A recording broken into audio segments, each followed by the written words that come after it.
Diagnose कैसे करते हैं बच्चे को? अगर वो क्लिनिकल साइकोलॉजिस्ट के पास जाते हैं, वो असेसमेंट कराएं, अपने पास रखे, आंखों पे पट्टी बांध के क्यूबिक्स को फिक्स करके उसमें उसने ओम बना दिया या हार्ट शेप बना दी आंखें बंद करके, और वो भी 16x16 का क्यूब। तो सोचो उसका क्या आईक्यू लेवल क्या। तारे ज़मीन बहुत एक अच्छी मूवी है जिसने एक काफ़ी हद तक अवेयरनेस क्रिएट करी है। जो लोग मूवीज़ देखते हैं जिनको इन बच्चों के बारे में मालूम, स्टेम सेल से ऑटिज्म क्योर नहीं होता है, अभी तक रिसर्च चल रही है। अपने बच्चे के अंदर क्या पॉजिटिव स्किल्स हैं, अगर आप ढूंढोगे तो डेफिनेटली कोई ना कोई स्किल्स मिल जाए। पैरा ओलंपिक्स में भी पार्टिसिपेट कर सकते हैं, बट उसमें भी पैरा ओलंपिक्स में भी ना कुछ कैटेगरीज में देखो GST टैक्सेस वगैरह बहुत दे रही है, but I think it's high time अब उनको शुरू करना चाहिए। इन बच्चों के लिए अलग से एक फंडिंग होनी चाहिए। तो पेरेंट्स को इस टाइम पे ये चीज़ समझना बहुत ज़रूरी है कि initial 3 years are very important for every kids. चाहे स्कूल का नाम नहीं लूँगा, पर वो अभी 11-12 साल का है, उसको फ़ोन की बहुत एडिक्शन हो रखी हुई है और वो फ़ोन बिल्कुल भी नहीं छोड़ रहा।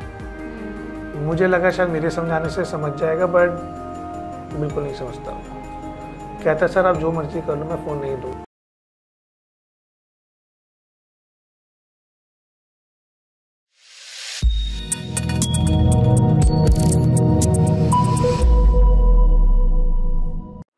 नमस्ते everyone, welcome to Soch matters. आज के हमारे स्पेशल गेस्ट हैं मिस्टर शिशुपाल जी, जो कि special educator and behaviour therapist हैं। उनके साथ बातचीत में हमने काफ़ी पेरेंटिंग टिप्स के ऊपर बात करी है और चाइल्ड एजुकेशन को लेकर भी। तो प्लीज़ वीडियो को अंत तक ज़रूर देखें। So you most welcome to Soch matters. Thank you ma'am. और से अभी जैसे कि आप अपना सेंटर चला रहे हैं, तो किस टाइप के मतलब अभी बच्चे आपके पास में हैं? देखिए, मेरे सेंटर का नाम द लर्निंग हब है और मेरे पास सभी तरह के डिसेबल जो बच्चे हैं, जो मेंटली चैलेंज है, ऑटिज़म है, लर्निंग डिसेबिलिटीज़ के बच्चे हैं और ADHD जिनको बिहेवियर की इश्यूज़ है, तो वो सभी तरह के बच्चों को कैटर करते हैं अपने यहाँ पे। अच्छा, तो आप कैसे आइडेंटिफाई कैसे करते हैं कि मतलब डायग्नोस कैसे करते हैं बच्चे को? ओके, तो बेसिकली होता क्या है कि जब भी कोई हमारे पास बच्चा आता है, तो एक क्लिनिकल असेसमेंट होती है बच्चे की। वो आप नोएडा में जैसे कोई गवर्नमेंट हॉस्पिटल है, सेक्टर 30 में है, डॉक्टर अंबेडकर हॉस्पिटल है, तो वहाँ से क्लिनिकल असेसमेंट होता है। उसमें बताया जाता है कि बच्चों को क्या क्या इश्यूज़ है, क्या क्या थेरेपीज़ की ज़रूरत है। तो फिर पेरेंट्स तब आते हैं हमारे पास थेरेपीज़ के लिए, या पेरेंट्स तब आते हैं जब उनको स्कूल से हाईलाइट किया जाता है कि आपके बच्चे के साथ कोई दिक्कत है। आपका बच्चा बैठ नहीं रहा है, आपका बच्चा दूसरे बच्चे को पुश कर रहा है, तो तब इंक्वायरीज आती है। तब पेरेंट्स आते हैं कि सर आप देख लीजिए इस पर हमें कैसे वर्कआउट करना है, कोई और इशू है तो आप प्लीज़ बताइए। तो हम उनके इश्यूज़ के हिसाब से उनके बच्चों पे काम किया जाता है। अच्छा से कुछ ऐसे इश्यूज होते हैं जो तो मतलब बिल्कुल आइडेंटिफाई होते हैं कि हाँ ये प्रॉब्लम है। कुछ ऐसे बिहेवियर इश्यूज होते हैं जो हम बच्चे में पता ही नहीं लगा पाते हैं और बच्चा हमारा नॉर्मल स्कूलिंग में जा रहा है, नॉर्मल चीज़ें कर रहा है, लेकिन वहाँ पे कोई ना कोई प्रॉब्लम होती है। तो मेरा क्वेश्चन ये है कि जब पेरेंट्स को एज अ काउंसलर या कोई भी उनको ये बात बताता है तो उनका रिएक्शन कैसा होता है? देखिए, बहुत अच्छा सवाल आपने पूछा मेरे से। बहुत से पेरेंट्स आते हैं, सबसे बड़ा जो चैलेंज आता है ना, वो आता है एक्सेप्टेंस में। पेरेंट्स क्या करता है कि वो कभी है ना एक्सेप्ट नहीं करता है कि मेरे बच्चे के साथ ऐसा इशू है। वो स्कूल के ऊपर प्रेशर डालता है कि आप इस तरीके से हैंडल करो, आप इस तरीके से मेरे बच्चों को हैंडल करो। बट होता क्या है, जैसे फॉर एग्जांपल अगर एक बच्चे स्कूल में गया, उसने एक बच्चे को धक्का दिया, स्कूल वाले पेरेंट्स को बताते हैं कि आपके बच्चे ने आज धक्का दिया। कभी कभार क्या होता है, बच्चे बैठते ही नहीं क्लास में, कभी इधर भाग रहा है, कभी उधर भाग रहा है, उससे पूरी क्लास डिस्टर्ब हो रही है। तो पेरेंट्स उल्टा बोलते हैं स्कूल में, आप ध्यान दो। कुछ बच्चे होते हैं खाने में इंटरेस्ट नहीं लेते हैं और होके खाना खाते रहते हैं, तब स्कूल वाले हाईलाइट करते हैं आप अपने बच्चे को देखिए अपना खाना खाएं। फिर पेरेंट्स स्कूल वाले को बोलते हैं ये आपका काम है। इसमें क्या होता है कि पेरेंट्स सारी चीज़ें स्कूल के ऊपर डालने लग जाता है, जो मेरे हिसाब से गलत है, क्योंकि इसमें पेरेंट्स और टीचर का योगदान बहुत इंपॉर्टेंट है अपने बच्चे को अंडरस्टैंड करने के लिए। जब पेरेंट इस चीज़ को अंडरस्टैंड करेगा, इसको समझेगा, तो सही टाइम पे सही डिसीजन लेके बच्चे पे काम करना शुरू करेगा। जितनी जल्दी काम शुरू करेगा उतनी जल्दी इंप्रूवमेंट के बहुत हाई चांसेस होते हैं। समटाइम ऐसा होता है ना सर, हमें कुछ एक्टिविटीज बहुत नॉर्मल लगती है बच्चे की, है ना, तो पेरेंट्स को लगता है कि हमारे बच्चे का एनर्जी लेवल बहुत हाई है ना, इसलिए वो ऐसा बिहेव कर रहा है। तो मतलब ये कैसे आइडेंटिफाई किया जाए कि सच में बच्चे के अंदर कुछ बिहेवियर चीजें हैं जो चेंजेस हो रही हैं? देखिए मैं आपको बताता हूँ मैम, जहाँ तक हम अगर एक क्लासरूम में एक बिहेवियर की बात करें, सबसे पहले जो पेरेंट्स के लिए मैं एक एडवाइस देना चाहूँगा कि अगर बच्चे के अंदर बहुत ज़्यादा हाई एनर्जी है तो पेरेंट्स को they have to make sure कि बच्चे को मीठा ना दिया जाए ज़्यादा से ज़्यादा। बहुत से पेरेंट्स चॉकलेट्स, टॉफ़ी, नाना नानी या बच्चों के दादा दादी देते हैं। इनफैक्ट बनाना बहुत अच्छा फ्रूट है बट बहुत हाई एनर्जी फ्रूट है। तो बच्चा जब ये सारे खाना खाता है या ये सब लेता है चॉकलेट्स टॉफ़ीज़, वो जब स्कूल जाता है ना तो बिल्कुल हाइपर हो जाता है, बिल्कुल कंट्रोल से बाहर हो जाता है। तो ये मेरे पेरेंट्स के लिए एडवाइस है कि प्लीज़ शुगर को जितना ज़्यादा अवॉइड कर सके उतना बेटर है, ताकि बच्चे के अंदर हाइपर एक्टिविटी ना बढ़े। राइट। अगर आप देखेंगे ना, अगर एक महीना भी पेरेंट इस चीज़ को अवॉइड कर देगा ना, you can actually see a lot of improvement in the child. वो ना आपको बैठा हुआ नजर आएगा, आपको थोड़ा जो करंट लेवल का जो सिनेरियो है उससे बहुत बेटर नजर आता है बच्चा एक डेढ़ महीने के बाद। बट इसके लिए पेरेंट्स को प्रैक्टिकली काम करना पड़ेगा इस चीज़ पे। राइट। एक ऐसा होता है सर कि जैसे पेरेंट्स बच्चा, मतलब ऐसे काफ़ी सारे बच्चों के अंदर मैंने देखा है, वन ऑफ माय फ्रेंड जिसका बच्चा ना बहुत लेट बोलना उसने शुरू किया है। इनफैक्ट वो अभी भी नहीं बोल पा रहा है बच्चा, जो उसकी लैंग्वेज है ना वो बहुत डिफरेंट लैंग्वेज है। बट मतलब उनके पेरेंट्स के अंदर वो एक्सेप्टेंस नहीं आ रही है कि हम उसको स्पेशल स्कूल में भेजें। वो बच्चे को नॉर्मल स्कूल में ही भेज रहे हैं और उसको वैसे ही ट्रीट कर रहे हैं। तो मतलब इसमें क्या उनको एक्शन लेना चाहिए इसके? देखिए सबसे पहले तो हमें ना ये चीज़ समझना बहुत ज़रूरी है कि डिलेड स्पीच एक अलग चीज़ हो जाती है, और अगर बच्चा नहीं बोल रहा और उसके अंदर बिहेवियर है या एग्रेशन है, वो एक अलग इशू हो जाता है। डिले स्पीच वाला बच्चा आज नहीं तो 2 साल, 3 या 4 या 5 साल बाद बोलने की कोशिश कर सकता है और इम्प्रूवमेंट के बहुत हाई चांसेस होते हैं। पर जहाँ बच्चा बिल्कुल ही नहीं बोल रहा और 5 साल का भी हो गया और बिहेवियर इश्यूज है, तो बहुत हाई चांसेस है वो बच्चा डिलेड स्पीच का नहीं है, वो बच्चा ऑटिज्म के दायरे में चला जाता है। अब आपका जैसे सवाल रहा कि पेरेंट्स को इस सिनेरियो में क्या करना चाहिए, वो एक नॉर्मल स्कूल में भेज रहे हैं, तो मेरे हिसाब से बच्चे को कभी भी नॉर्मल स्कूल में नहीं भेजना इस सिनेरियो में जब बच्चा ऑटिज्म है, क्योंकि उसमें एक स्कूल के लिए ऊपर एक प्रेशर है, प्लस एक पेरेंट्स के लिए भी ऊपर बहुत प्रेशर रहेगा। हमारे यहाँ पे स्कूल्स 3 तरह के हैं। एक फॉर्मल स्कूल जिसमें हम सब लोग पढ़े होंगे, नॉर्मल जो स्कूल होता है। एक होता है इंक्लूसिव स्कूल, यानी कि एक नॉर्मल स्कूल के अंदर एक सुविधा होती है स्पेशल नीड्स बच्चों को कैटर करने के लिए, जो आजकल काफ़ी स्कूल्स में अवेलेबल है। और तीसरा है एकदम स्पेशल स्कूल। स्पेशल स्कूल में तभी एडमिशन लिया जाता है जब आपको पता है कि अब ऑप्शन कुछ नहीं बचा है, बच्चे को स्पेशल में ही डालना है, तो वो स्पेशल में ही जाता है। बट इंक्लूसिव स्कूल में एक अपॉर्चुनिटी होती है, बच्चे एक नॉर्मल के बीच में भी बैठने की कोशिश करता है, और साइड बाय साइड स्कूल में उनको थेरेपीज भी मिलती है। स्कूल के अंदर occupational therapy, speech therapy, special education, behaviour therapy, तो ये सारी चीज़ें स्कूल्स के अंदर अवेलेबल है। बट स्टिल मैं बोलना चाहूँगा कि अभी भी कहीं ना कहीं हम इंफ्रास्ट्रक्चर में लैक करते हैं। अभी भी सारे स्कूल्स हैं, मेजॉरिटी स्कूल्स ऑक्यूपाइड नहीं है इंक्लूसिव के लिए, बहुत लिमिटेड स्कूल्स हैं, बहुत ही लिमिटेड। और जिस हिसाब से हमारे देश में, इंडिया में स्पेशल नीड्स की तादाद बढ़ रही है, उस हिसाब से इंफ्रास्ट्रक्चर अभी भी बहुत कम है। राइट। तो गवर्नमेंट का मतलब इस पे क्या एक्शन है? गवर्नमेंट कुछ कर रही है इसके लिए? मैम देखिए, गवर्नमेंट का ऐसा है कि अगर जहाँ तक मुझे अंदाजा है, पूरे इंडिया के अंदर अप्रोक्सीमेटली 8 to 10 मैक्सिमम 10 स्कूल्स होंगे जो गवर्नमेंट फंडेड स्कूल्स हैं। ठीक है, अब सोचिए नोएडा जैसा एरिया जहाँ पे इतना डेवलप्ड एरिया है, यहाँ पे एक भी गवर्नमेंट का स्कूल नहीं है जो स्पेशल बच्चों को कैटर करता हो। आप सोचो कैसी पॉपुलेशन आ रही है हमारे यहाँ पे, है ना। लाइफस्टाइल लोगों का इतना बदल गया है, इतने मतलब अच्छे अर्निंग करने वाले लोग अच्छे डेवलपमेंट के साथ आ रहे हैं, बट इंफ्रास्ट्रक्चर अभी भी मैं बोलता हूँ इन बच्चों के लिए होना बहुत मैंडेट है, वो बहुत ज़रूरी है। क्योंकि ये जो पेरेंट्स है ना, ये फाइनेंशियली बहुत ज़्यादा एक स्ट्रेसफुल लाइफ में आते हैं, जब पता है कि एक एक बच्चे की फीस ऑन एन एवरेज, आज भी मैं पूरे एक्सप्रेस वे की बात करूँ तो 15 से 20 हजार एक एवरेज फीस है एक स्पेशल नीड बच्चे के लिए। प्लस वो पेरेंट थेरेपीज कराता है, उसका अलग से 15 से 20 हजार, 40 to 50,000 अफोर्डेबिलिटी होनी चाहिए उस पेरेंट की अगर उसको एक स्कूल में एडमिशन कराना है। सिर्फ एक बच्चे की बात बता रहा हूँ, बाकी खर्चे अलग।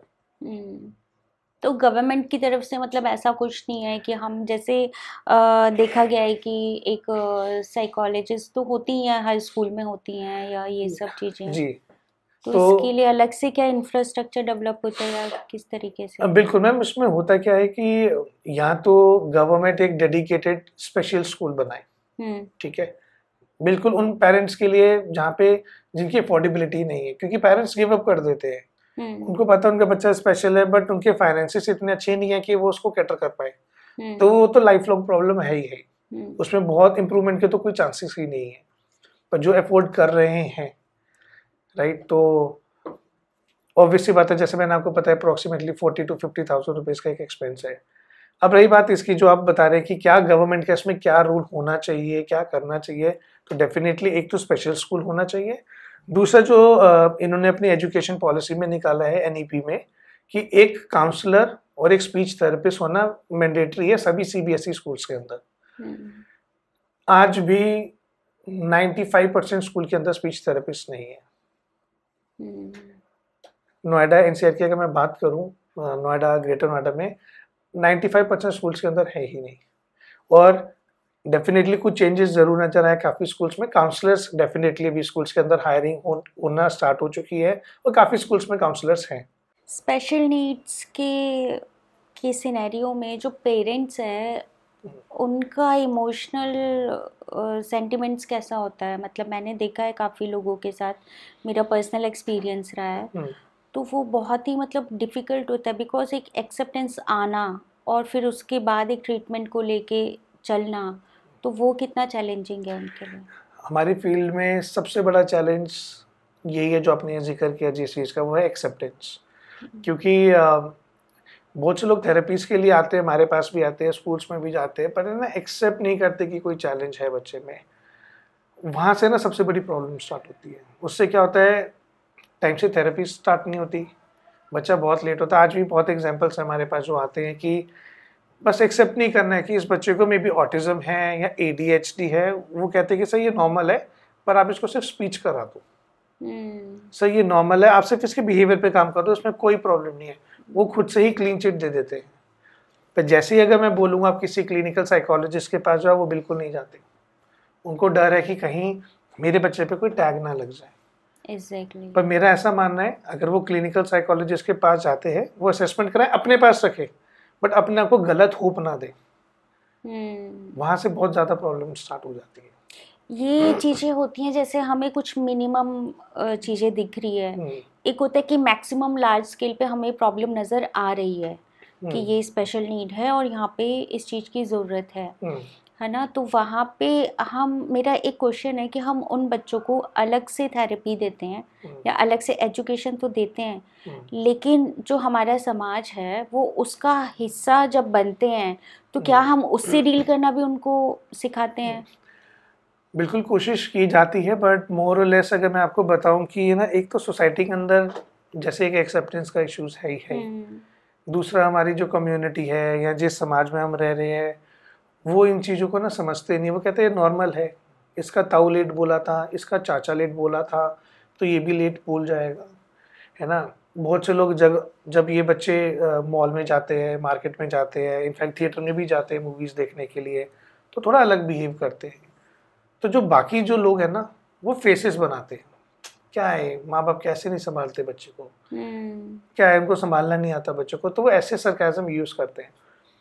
कुछ रिसेंटली पेरेंट्स ने मेरे को आके बताया, सर मैं ना लिफ्ट से जा रही थी, तो मेरी बेटी है 9 साल की है, 8 साल की बेटी है, और है ना वो थोड़ा तुतला के बोल रही थी, तो वहीं पे ही किसी एक लेडी ने उनको ताना मार दिया, आपकी मम्मी ने अभी तक आपको ढंग से बोलना नहीं सिखाया।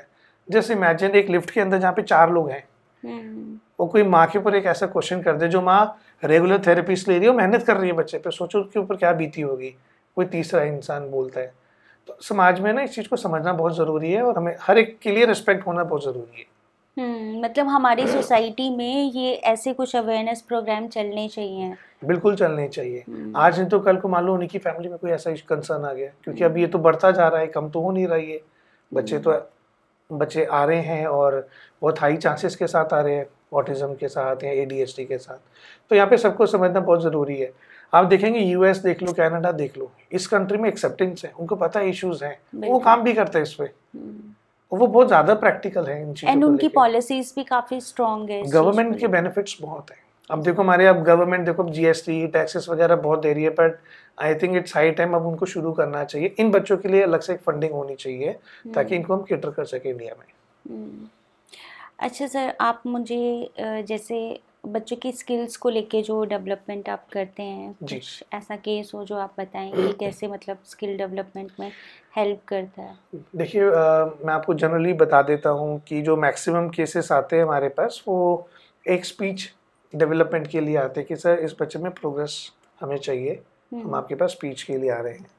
तो बच्चे का एक प्लान बनता है, विद इन अ वीक एक प्लान बना दिया जाता है कि किस तरीके से हम थ्रू आउट द मंथ उस पर वर्कआउट करेंगे बच्चे पे, और फिर हर एक महीने पे उसके प्लान पे डिस्कशन होती है उसके प्रोग्रेस के ऊपर कि कितना अचीव हुआ, टारगेट कितना नहीं हुआ, फिर वो कैरी फॉरवर्ड होता रहता है, प्रोग्रेस होती रहती है और ये चीज़ें हो जाती हैं। दूसरा आता है कि एजुकेशन में जैसे एक क्लास में बच्चा बैठा, 5th क्लास में फिजिकली बैठा हुआ है, लेकिन उसका जो मेंटल लेवल है वो KG क्लास का है ना। अच्छा, ये भी एक बहुत बड़ी प्रॉब्लम है। पेरेंट्स क्या होता है कि बच्चों को फेल मत करो, पास कर दो, हाँ। आप सेकंड में डाल दो, अच्छा आप थर्ड में डाल दो।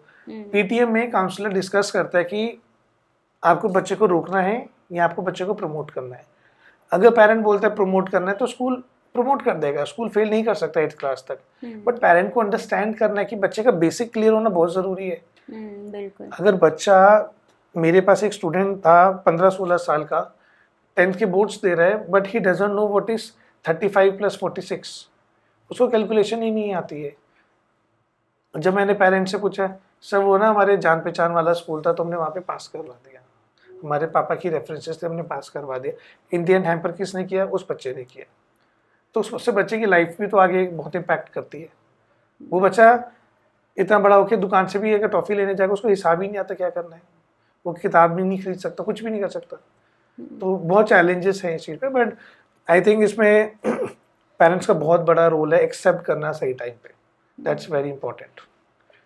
तो इस सिनेरियो में आप मतलब जैसे पेरेंट्स को भी गाइड करते हैं बच्चों को, तो आप स्किल्स डेवलप? जी बिल्कुल, हमारा एक व्हाट्सएप ग्रुप है जिसमें मैंने सभी पेरेंट्स को ऐड कर रखा हुआ है, जो भी स्पेशल नीड्स के पेरेंट्स है। तो मैं उसमें स्ट्रैटेजीज शेयर करता रहता हूँ, बताता रहता हूँ कि आप लोग घर पे इस तरीके से काम कर। देखो, थेरेपीज एक हेल्पिंग हैंड है। बच्चा 24 घंटे में से 1 घंटा थेरेपीज के लिए आता है, बाकी दिन वो घर पे है। तो हम घर पे पेरेंट्स को एक प्लान देते हैं कि आप इस तरीके से वर्कआउट करो। और बहुत से पेरेंट्स हैं जो बच्चे के ऊपर काम करना चाहते हैं, बट उनको ये नहीं पता कि स्ट्रैटेजीज क्या फॉलो करनी, किस तरीके से वर्कआउट करना है। वर्कआउट तो सभी करते हैं, बट उनको ये नहीं पता कैसे काम। तो हम प्लान बना के देते हैं पेरेंट्स को कि आप इस तरीके से काम करो। और जहाँ पे पेरेंट्स काम करते हैं वहाँ पे बहुत हाई चांसेस है बच्चे का डेवलपमेंट होने का।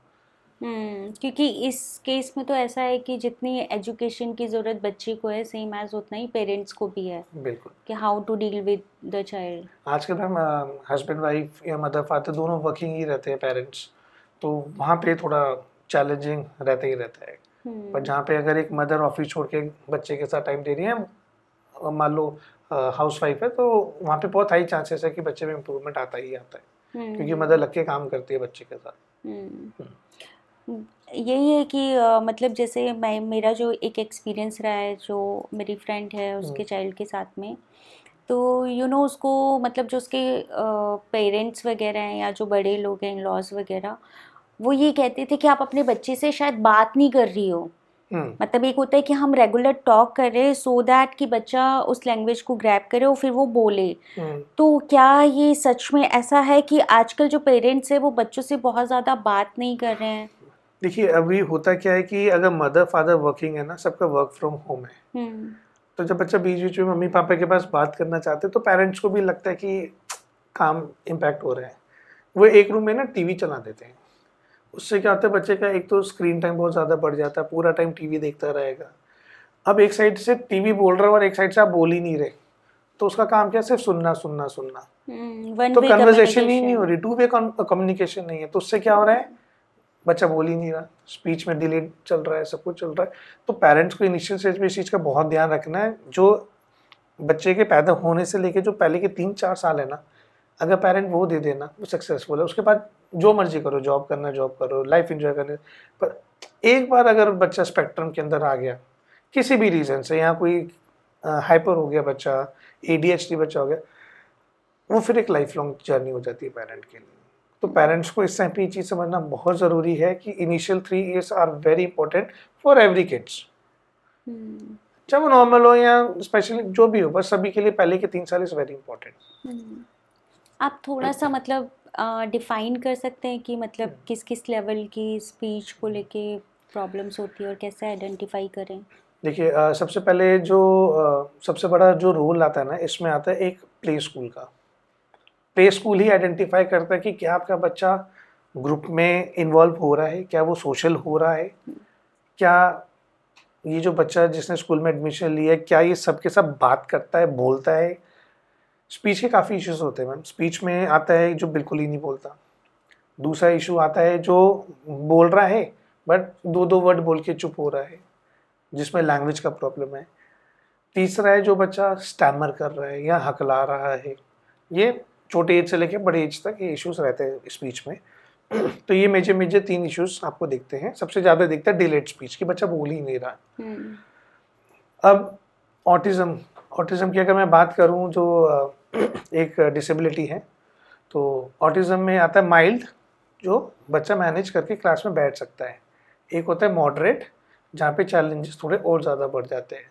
और सीवियर हो जाता है बहुत हाई रिस्क, मतलब वो बैठेगा ही नहीं बच्चा, वो माइक फेंक देगा, वो सामान उठा के इधर उधर कर दे, मतलब वो स्टेबिलिटी नहीं होती है उसमें। तो वो होता है सीवियर वाले केसेस में। उनके लिए एटलीस्ट स्पेशल उनका स्कूलिंग हो ही नहीं सकता। मतलब they are not going to normal school, वो नॉर्मल में भी नहीं जा सकते हैं। इंक्लूसिव में अगर एडमिशन हो गया तो वेल एंड गुड है, बहुत मुश्किल हो जाता है। और स्पेशल स्कूल में तो हो ही जाना चाहिए एडमिशन उन बच्चों का जो सीवियर केसेस है। ठीक है। और सर, जो आप ये स्पीच की थेरेपी देते हो, तो ये थेरेपी किस टाइप की होती है? मतलब क्या आप बच्चे से कम्युनिकेट करते हो या उनको वर्ड्स की क्लैरिटी देते हो? देखिए, इसमें ना मैम बहुत सारे, चाहे वो स्पीच हो, बिहेवियर हो, स्पेशल एजुकेशन हो, हर एक बच्चा अलग है। हर एक बच्चे के हिसाब से प्लान बनाया जाता है। उस बच्चे की नीड क्या है, किस तरीके से, किस स्ट्रैटेजी से उसको वर्कआउट कराना है, किस तरीके से वो बच्चा बोल सकता है। एक छोटा सा एग्जांपल देना चाहूँगा। एक स्कूल में एक बच्चा था, KG क्लास का बच्चा था। तो मेरे पास एक कंप्लेंट आई कि सर ये बोल ही नहीं रहा, सर बिल्कुल ही नहीं बोल रहा ये। तो मैं क्लास में गया, वो लिटरली कुछ नहीं बोला। तो हमने काउंसलर के थ्रू है ना एक पेरेंट्स को स्कूल में बुलाया कि आपका बच्चा बोलता नहीं है। तो वो जो फादर थे, लोकल थे, कहते सर ये सब बोलता है। तो हमें 1 हफ्ता हो गया, 10 दिन हो गए, बोल ही नहीं रहा। कह रहे उसके पापा कह रहे बोलता है। तो हमने बोला बुलवाओ। उससे पापा ने कुछ नहीं करा। उसके पापा ने उसको खड़ा करके 2 थप्पड़ मार दी खींच के, और बच्चा बोलने लगा वहाँ पे। पापा ने पूछा बेटा बताओ घर में कौन कौन सी गाड़ी है? पापा BMW, मर्सिडीज, ट्रैक्टर, मतलब खेती बाड़ी का काम करते हैं वो। तो हमारे पास ये सब है, देखो सर बोला है। फिर मुझे लगा ये पिटाई करके कैसे बुलवा रहे हैं। बट आप देख रहे हो कि वो डर की वजह से नहीं बोल रहा, उसका कॉन्फिडेंस लो हो चुका है। आप सोचो उसके घर वाले उसको घर में कितना पीटते कि स्कूल में नहीं बोल रहा बेचारा। आप सोचो वो एनवायरनमेंट ऐसा क्रिएट किया गया है उसके लिए। तो वो डर की वजह से स्कूल में भी नहीं बोल रहा। उसको लगा बोलूंगा तो थप्पड़ पड़ जाएगा, ऐसा होगा तो ये हो जाएगा।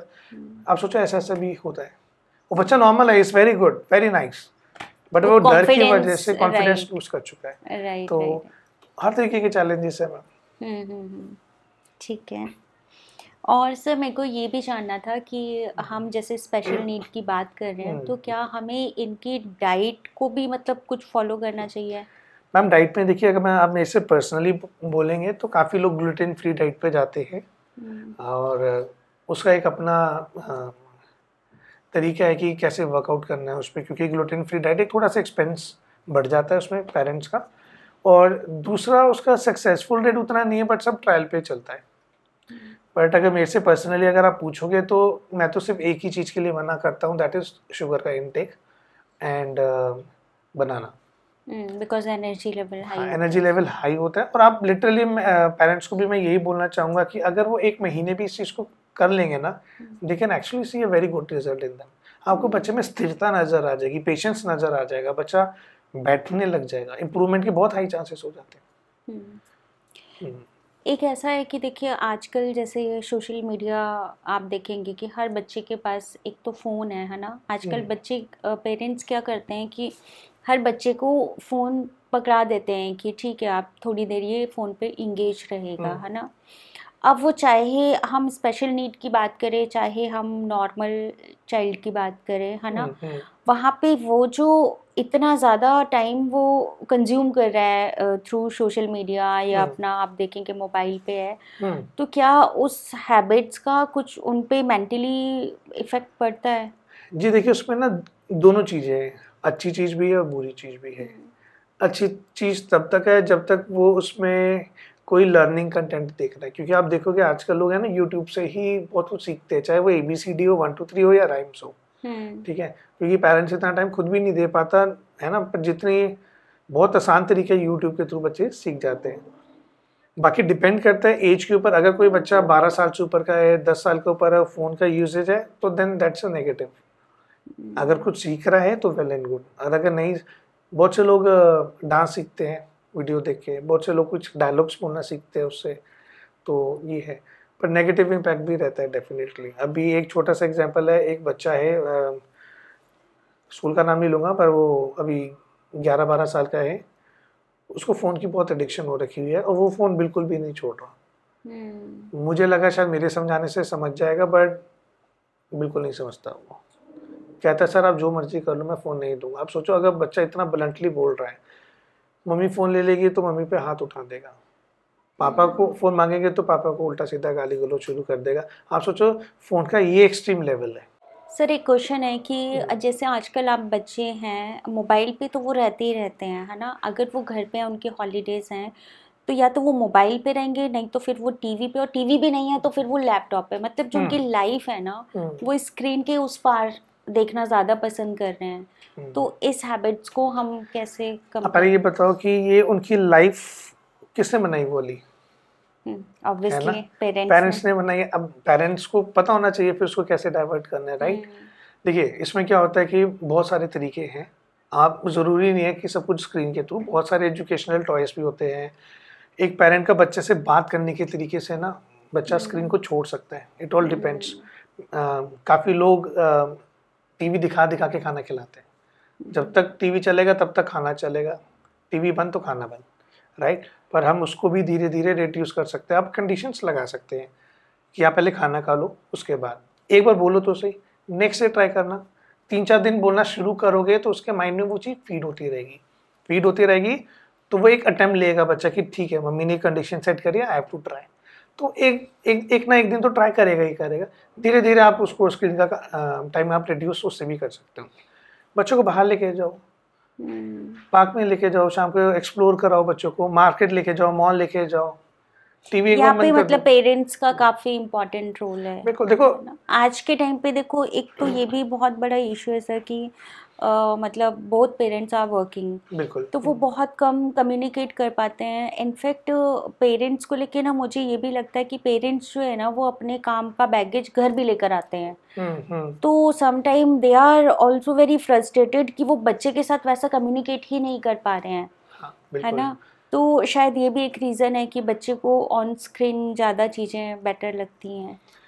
आई थिंक बच्चे के लिए ना वो गैजेट आजकल तो बहुत इजी है बच्चे को, ग्रैब किया, बहुत कुछ सीखने को भी मिलता है। बच्चा बोलता नहीं है, बस वो दिखता ही रहता है स्क्रीन को। तो बहुत सारे रीजंस, एक ये भी रीज़न है कहीं ना कहीं बच्चों को थोड़ा सा स्पीच डिले की तरफ जो ले जाती है, ये चीज़ें ले जाती है। एग्रेशन बढ़ा देता है। आप फ़ोन मांग के देखो, कभी ना कभी बच्चा एग्रेशन की ये क्यों। आप यहाँ पे बिहेवियर पे काम कर सकते हो। आप यहाँ पे ना आप कंडीशन सेट कर सकते हो, बेटा ये सामान, ये कप आप उधर रख दो और अभी ये ले लो, ये छोटा सा काम है, तो बच्चा तुरंत करेगा। आपकी एक बात तो मानी कम से कम। धीरे धीरे बेटा ये वाला कप आप वहाँ किचन में रख कर आ जाओ, कहीं पे भी रखा, तो वो क्या करेगा, बच्चा उठा के वो सामान रख कर आएगा। तो उसको लगता है मेरी ये कंडीशन फुलफिल हो गई, अब मेरे को फ़ोन मिल जाएगा। बट मेक श्योर अगर आपने बोला है फ़ोन दूंगी तो आपको फ़ोन देना ही है। राइट। अब उससे बहुत हम यही करते हैं, बिहेवियर थेरेपीज में कंडीशनिंग ही करते हैं, हम कंडीशन सेट करते हैं। उसको अगर ABCD चाहिए तो वो फैल जाएगा, गुस्सा हो जाएगा, एग्रेशन दिखाएगा। बट जैसे मैं बोलूँगा गिव मी हाई फाइव के बाद ले लेना, वो तुरंत करेगा। मैं बोलूँगा वेट फॉर 5 मिनट्स और सॉरी फॉर 5 सेकेंड्स या 5 काउंट्स के लिए, 1 2 3 4 5, उससे क्या हो रहा है, उसका पेशेंस भी बढ़ रहा है, वेट भी कर रहा है, उसके बाद उसको उसकी चीज़ भी मिल रही है। तो हम कुछ स्ट्रैटेजीज ऐसी हमें यूज़ करनी पड़ती है, तो इससे बहुत हेल्प होती है बच्चों की। बिल्कुल। एक जैसे सोशल मीडिया को लेके मेरे कुछ क्वेश्चंस हैं कि जो आने वाली लाइफ है ना, वो सोशल मीडिया बहुत इंगेजिंग है। आपने देखा होगा आजकल बच्चों का भी सोशल मीडिया पे बहुत ज़्यादा एक्सपोजर है, मतलब उनके खुद के अकाउंट हैं। इनफैक्ट काफ़ी बच्चे तो ऐसे हैं, I am talking about the age group of 11-12 years के जो बच्चे हैं। आप देखेंगे उनका इंस्टा पे मतलब 2-2 3-3 अकाउंट्स वो लोग रन कर रहे हैं, इस तरीके से कर रहे हैं। तो ये जो लाइफ है आगे, ये मतलब बच्चों पे कैसे इम्पैक्ट डालेगी, मतलब इज इट पॉजिटिव होगा या नेगेटिव होगा? मैम देखिए, इसके पॉजिटिव एंड नेगेटिव बहुत है। मैं अभी आपको आप अपने व्यूअर्स को भी दिखा सकते हो। मैं आपको एक अकाउंट दिखाऊंगा जिसमें एक बच्चा है, उसका इंस्टाग्राम पे अकाउंट है, वो 12-13 साल का बच्चा है, आई एम सॉरी, अब वो 14 ईयर्स के आसपास का बच्चा है। उसने अपनी लाइफ को क्या, ऑटिज्म से उसने अपनी लाइफ को कैसे चेंज किया, आप यकीन नहीं करोगे वो बच्चा क्या करता है। वो बच्चा जो क्यूब्स है वो सारे फिक्स कर लेता है, और 4x4 के क्यूब्स नहीं, मैं 16x16 के भी क्यूब्स बता रहा हूँ, वो तक वो फिक्स कर लेता है। स्केटिंग में, मतलब मेरे टाइम की बात है जब वो मेरे साथ मतलब एक स्कूल में था वो स्टूडेंट, वो घर पे छिपकली लेके चला जाता था स्कूल से, छिपकली उठाई पॉकेट में रखा या गिरगिट उठाई, उसके पापा को हेलो सर आज ये ना ये लेकर आया है, आज ये गिरगिट लेकर आया स्कूल में। तो मैं भी हैरान, उसको एनिमल्स बहुत पसंद है। वो एक दिन स्कूल से गिलहरी तक लेके चला गया घर पे। आप सोचो, आप मेरे जैसे लोग गिलहरी नहीं पकड़ सकते। वो पॉकेट में रखा, फिर स्कूल बस में बैग में डाला उस गिलहरी को और घर ले गया। और उसके पापा ने फिर वीडियो शेयर करी, वो उस गिलहरी को दूध पिला रहा है। तो उसको इतना लगाव है। Animal lover. हाँ, एनिमल लवर है। पियानो बहुत अच्छा प्ले करता है। तो मैं आपको अकाउंट शेयर करूंगा, डेफिनेटली अपने व्यूअर्स को जरूर दिखाइएगा उसका। For sure sir. तो उससे क्या होगा कि एक मोटिवेशन मिलेगी कि एक अकाउंट बनाने का एक रीजन है, वो एजुकेशनल कंटेंट डाल रहा है, वो कुछ ऐसी चीजें डाल रहा है जो अगले को पसंद आएगी। और बहुत से लोग किसी अलग तरीके के लिए यूज करते हैं। जैसे मैंने आपको बताया, एक बच्चा है वो बहुत गलत तरीके से फ़ोन को यूज़ करता है, जो मदर फादर को हेट करता है। तो उसकी मदर ने मेरे को भी लास्ट वीक ही एक बात बताई कि सर इसने ना इंस्टाग्राम पे अकाउंट बना रखा हुआ है, वो जिस संगति में घुसा हुआ है उसने बहुत जगह पे मैसेज डाले हैं और उसने ना 3.5 लाख रुपए इकट्ठे कर लिए। ओह अच्छा। और अपने फ्रेंड के अकाउंट में डाल दिए, और उसके घर में पुलिस आई थी। और ये लास्ट वीक का इंसिडेंट बता रहा हूँ आपको। अब सोचो बच्चा का इतना दिमाग, वो पैसे भी, मतलब आप में जैसे हम लोग तो पैसे निकाल ही नहीं सकते, हमको लगता है कि तो फ्रॉड ना हो जाए। लेकिन वही, अब इस बिहेवियर को आप कैसे, मतलब किस टाइप का बिहेवियर? ये बेसिकली मैम यहाँ पे ना काउंसलिंग की बहुत ज़्यादा नीड होती है। इसमें ना बच्चों को हमें काउंसिल करना पड़ता है। उसका वो जो फ्रेंड सर्कल है ना, उससे कट ऑफ करना बहुत चैलेंज हो जाता है। अब मालूम मेरा कोई फ्रेंड सर्कल, अगर हमें पेरेंट बोलेंगे यार अपने फ्रेंड सर्कल को छोड़ दो, तो बड़ा मुश्किल हो जाता है उसको एक्सेप्ट कर पाना। तो इसमें हमें बच्चों को डाइवर्ट करना बहुत ज़रूरी है। और ये बच्चे के साथ इशू अभी से नहीं है, काफ़ी सालों से। अब बच्चा, आप सोचो बच्चा अगर 15-16 साल का हो गया है तो अब तो इट्स वेरी लेट। अगर इनिशियल टाइम पे पेरेंट ने टाइम दिया होता, मैं पेरेंट की गलती भी नहीं बता रहा, आप समझ लो मजबूरी है एक पेरेंट की। तो अब आप सोचो इस लेवल तक आ गया, अब पेरेंट्स बोलते हैं सर आप कुछ भी करके आप बस इसको सुधार दो। तो अब मेरे लिए मैजिक तो है नहीं कि 2 दिन में हो जाएगा, it's a time taking process. Class में आता रहेगा तो इम्प्रूवमेंट के चांसेस बढ़ते रहेंगे। एक क्वेश्चन मेरे माइंड में आ रहा है, जैसे हमने तारे ज़मीं पे देखा था, है ना? तो तारे ज़मीं पे आप देखेंगे बच्चे के अंदर एक स्पेशल स्किल थी जो हम उसके पेरेंट्स आइडेंटिफाई नहीं कर पा रहे थे। उनको लग रहा था कि ये बहुत एग्रेसिव है। सेम एज जैसे अभी आपने बताया कि बच्चा एनिमल लवर था, तो मुझे एकदम वही क्लिक हुआ कि हाँ, मतलब ये भी बच्चा है और हर बच्चे में कुछ ना कुछ तो अच्छा है डेफिनेटली। वो आइडेंटिफाई करना बहुत ज़रूरी है। आई थिंक तारे ज़मीन बहुत एक अच्छी मूवी है जिसने एक काफ़ी हद तक अवेयरनेस क्रिएट करी है। जो लोग मूवीज़ देखते हैं जिनको इन बच्चों के बारे में मालूम नहीं है, तो आई थिंक तारे ज़मीन बहुत अच्छी मूवी भी है। और उसने बताया भी, अवेयरनेस भी क्रिएट करे कि समाज में ऐसे लोग भी है और उसको एक्सेप्ट भी करना चाहिए हमें। और कभी भी अंडर एस्टिमेट नहीं करना। देखिए ऑटिज्म में क्या होता है मैम, अगर कोई बच्चे को कोई चीज़ पसंद आ गई ना, वो उसमें इतना एक्सेलेंट कर देगा कि आप और मैं हम कुछ स्टैंड नहीं करते उनके आगे। एक छोटा सा एग्जांपल, जैसे मैंने आपको वो क्यूबिक वाला बताया, हाँ हम नहीं कर सकते। आंखों पे पट्टी बांध के वो क्यूबिक्स को फिक्स करके उसमें उसने ओम बना दिया या हार्ट शेप बना दी आंखें बंद करके, और वो भी 16x16 का क्यूब।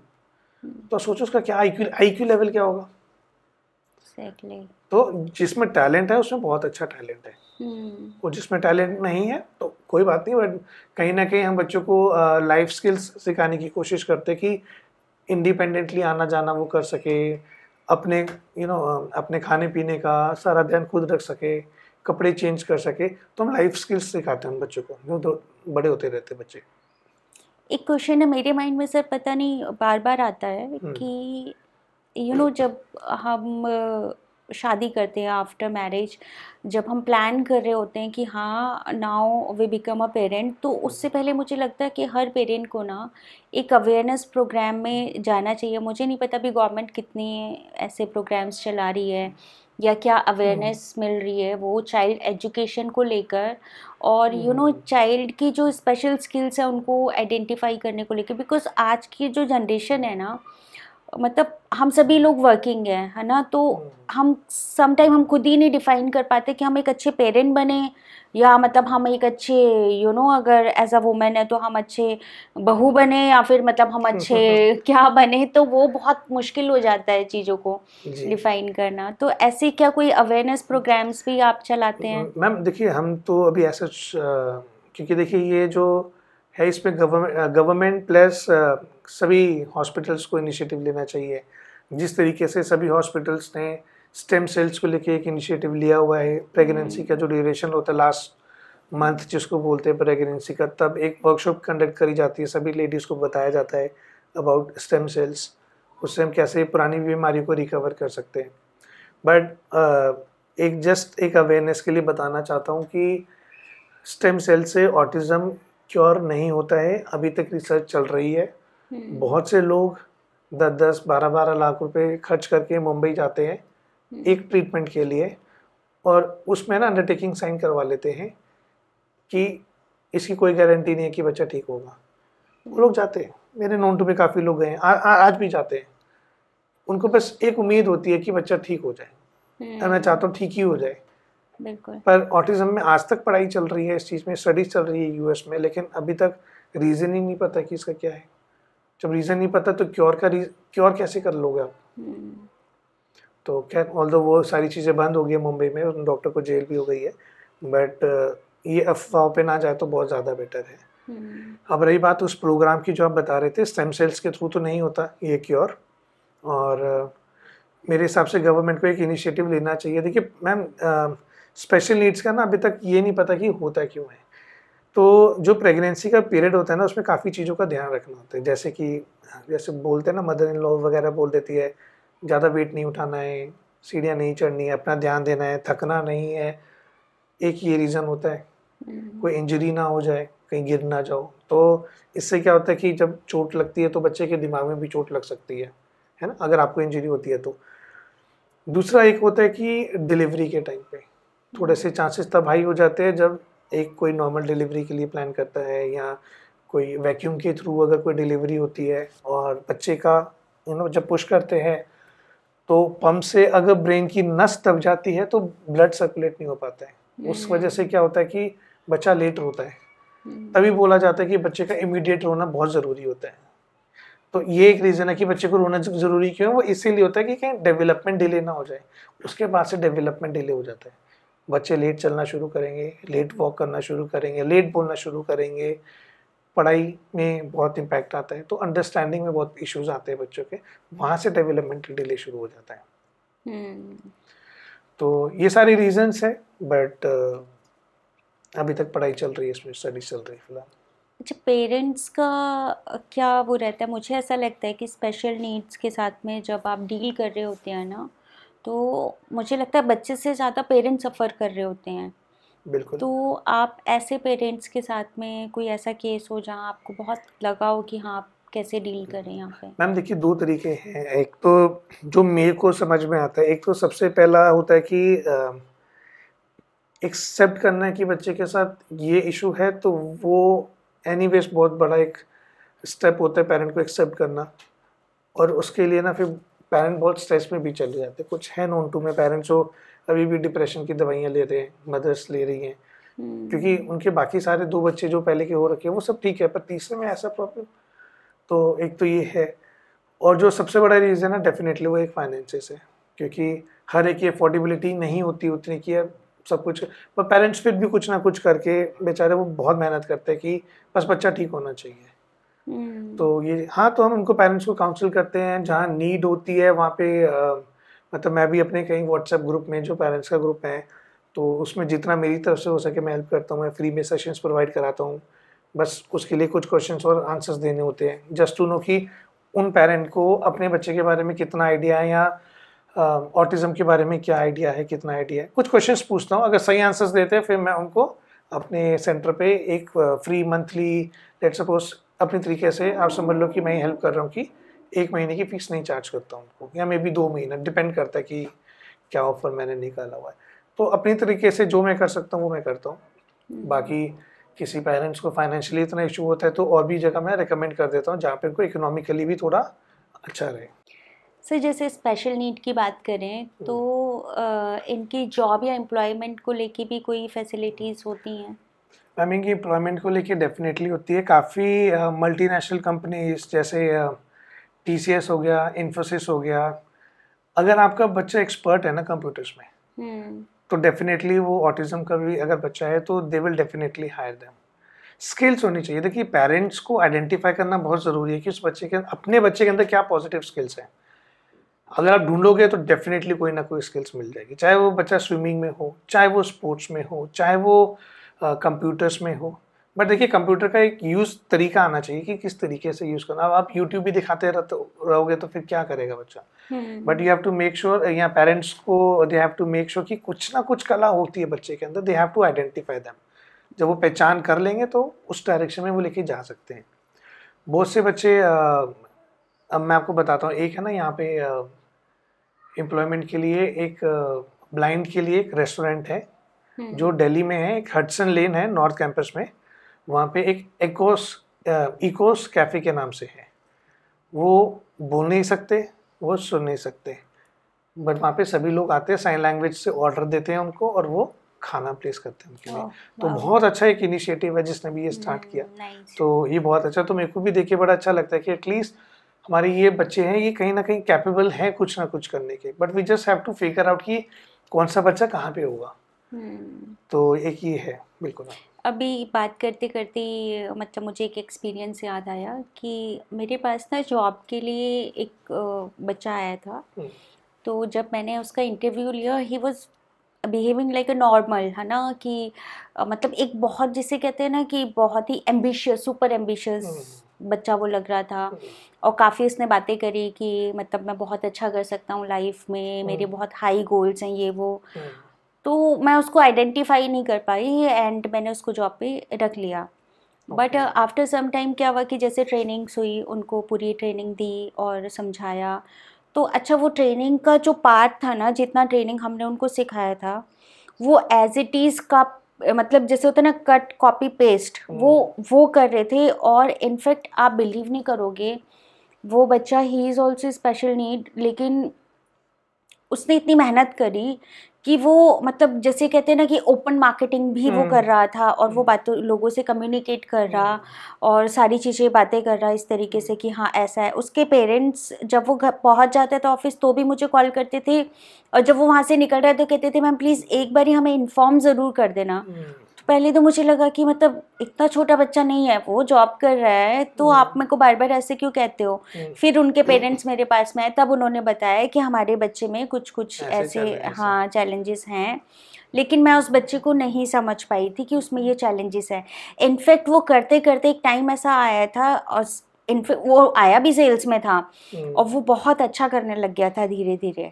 तो ये स्किल थी उसकी। अपब्रिंगिंग कैसी है उस बच्चे की, जो पेरेंट ने आइडेंटिफाई करा उसको मार्केटिंग में डाला, और देखो आप भी नहीं आइडेंटिफाई कर पाए। ऐसा टैलेंट है उसके अंदर, हाँ। तो यही सब पेरेंट्स को ढूंढना है कि बच्चे में क्या एंड यू नो उसका सबसे अच्छा पार्ट ये था कि अगर कोई उसको नेगेटिव बोल रहा है, मतलब मुझे ऐसा लगा कि यार अगर ये कुछ स्पेशल यूनिक चीजें हैं तो सब में होनी चाहिए, तो वो चीजों को नेगेटिव नहीं लेता था, वो पॉजिटिव लेता था कि बिकॉज ऑफ सामने वाले ने डिनाई किया तो हमारे पास उसके लेवल का प्रोडक्ट ही नहीं है, मतलब वो ऐसी बातें बोल जाता था जो एज अ कंपनी लेवल पे मैं सोचती थी हाँ ही इज राइट, ये बात होनी चाहिए, मतलब जो हम नहीं सोच पा रहे हैं ना वो सोच लेता था। तो वो आपके लिए हीरा ही है, आपके लिए एग्जैक्टली हीरा एम्प्लॉई है फिर तो आपके लिए। तो नहीं बिल्कुल बहुत अच्छा है। और एक्चुअली में एक मेरे पास भी एक स्टूडेंट आता है और यार ऑटिज्म डायग्नोस्ड है और वो अराउंड 14-15 ईयर्स का है, वो ग्रेटर नोएडा से आते हैं मेरे पास।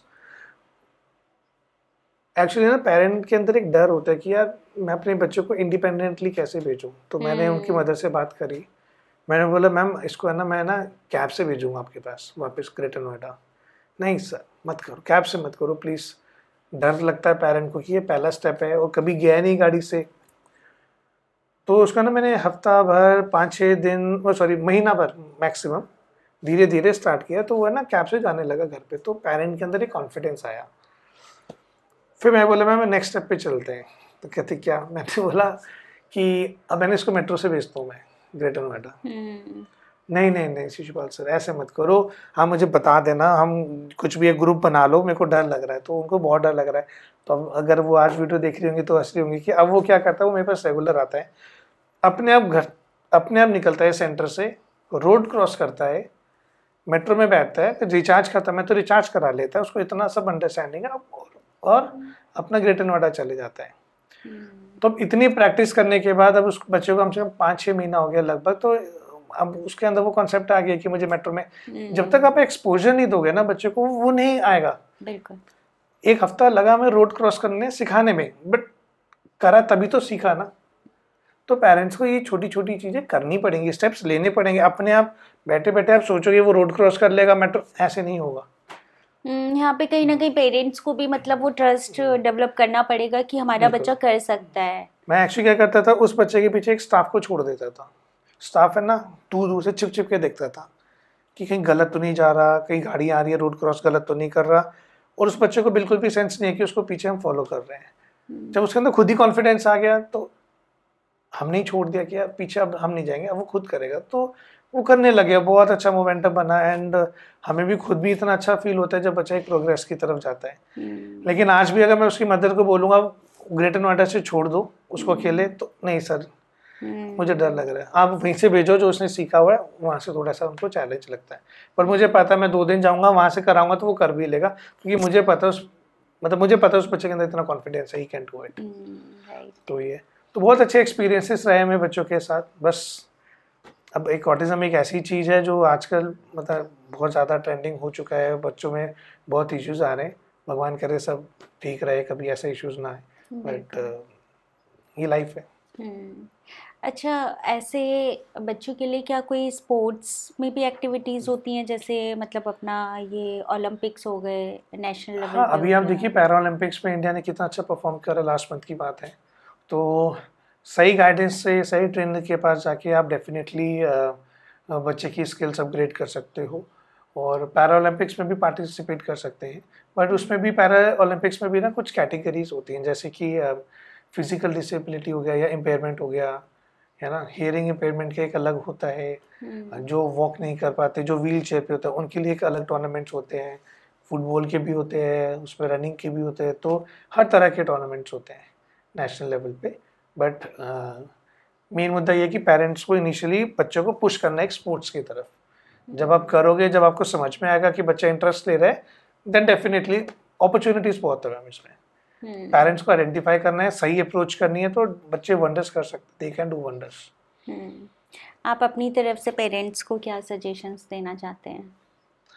मैं पेरेंट्स को बहुत कुछ है सजेशन देने के लिए, बट एक छोटा सा ये बोलना चाहूँगा कि पेशेंस इज़ द की। अगर पेरेंट्स पेशेंस रखते हैं और अपने थेरेपिस्ट पे ट्रस्ट रखते हैं, डेफिनेटली बच्चा इंप्रूव करेगा।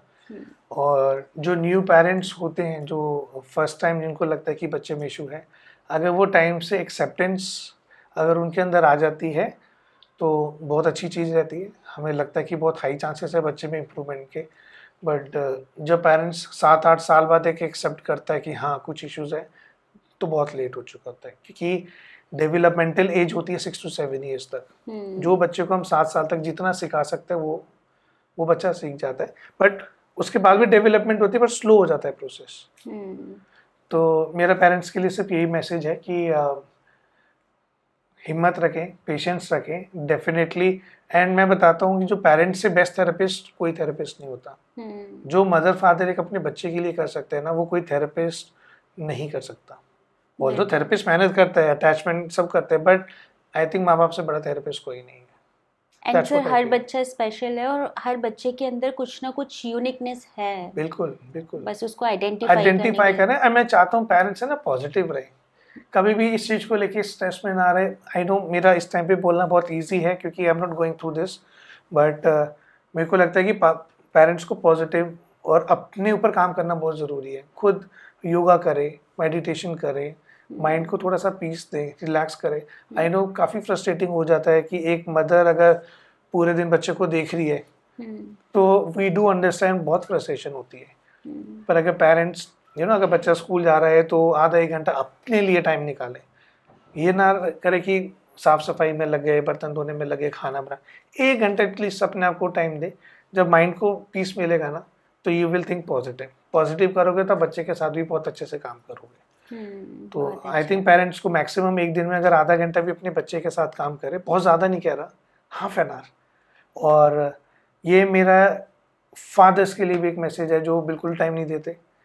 मैं ये नहीं कह रहा उनकी गलती है, क्योंकि काम करके आते थकावट हो जाती है, आके थोड़ा रेस्ट चाहिए। बट मेरे हिसाब से अगर एक फादर वीकेंड में भी बच्चे के साथ 3-3, 4-4 घंटे भी निकाल ले, तो आई थिंक उससे अच्छा कुछ नहीं है।